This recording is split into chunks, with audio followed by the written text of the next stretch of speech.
Le flash des informations pour ce jeudi 25 mars. Bon début de soirée à vous. Dans l'actualité, à partir d'aujourd'hui, les Seychelles rouvrent ses frontières aériennes à tous les pays, à l'exception de l'Afrique du Sud. La première ligne aérienne en provenance de Dubaï, un vol d'Emirates, a atterri à l'aéroport international des Seychelles aujourd'hui avec 332 passagers. Étaient présents à l'aéroport des représentants d'agences de voyage, des chauffeurs de taxi et d'autres agences de transfert qui venaient chercher le client. Les grands hôtels des Seychelles disent que d'ici ce week-end, leurs chambres seront pleines à au moins 70%. Le ministère de la Santé a indiqué que depuis la dernière mise à jour, il y a eu 2 décès dus au Covid-19. Un était un résident du foyer régional pour les personnes âgées à Ons-Nordé et l'autre était un marin. Et depuis hier soir à 19h30, il y a 114 nouveaux cas de Covid-19 dans le pays, ce qui fait qu'il y a maintenant 654 cas actifs de la maladie. Ces chiffres ont été donnés par le directeur général de l'autorité de santé publique, le docteur Meggy Louange, lors de la conférence de presse hebdomadaire au ministère de la Santé cet après-midi. Le ministre des Affaires intérieures, Errol Fonseca, a rencontré ce matin des officiers supérieurs du département de police.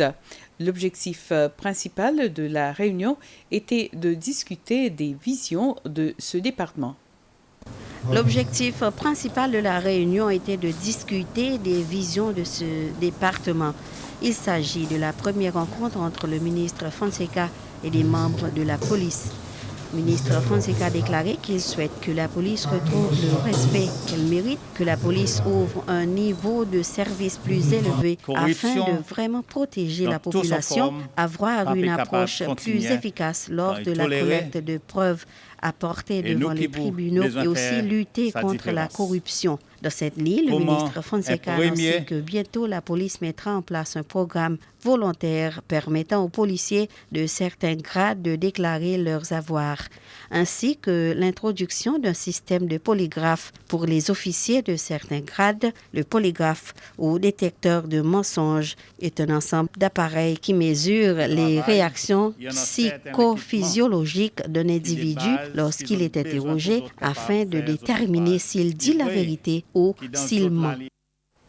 La PUC a annoncé qu'elle a annulé son projet de pose de câbles sous-marins entre l'île Ève à Praslin et l'île Ronde, qui n'est pas très loin de Praslin. PUC dit que la décision a été prise parce qu'un de ces 3 rouleaux de câbles a été endommagé la nuit dernière. Le directeur de l'électricité de la PUC indique que les travaux reprendront l'année prochaine en tenant compte des conditions météorologiques.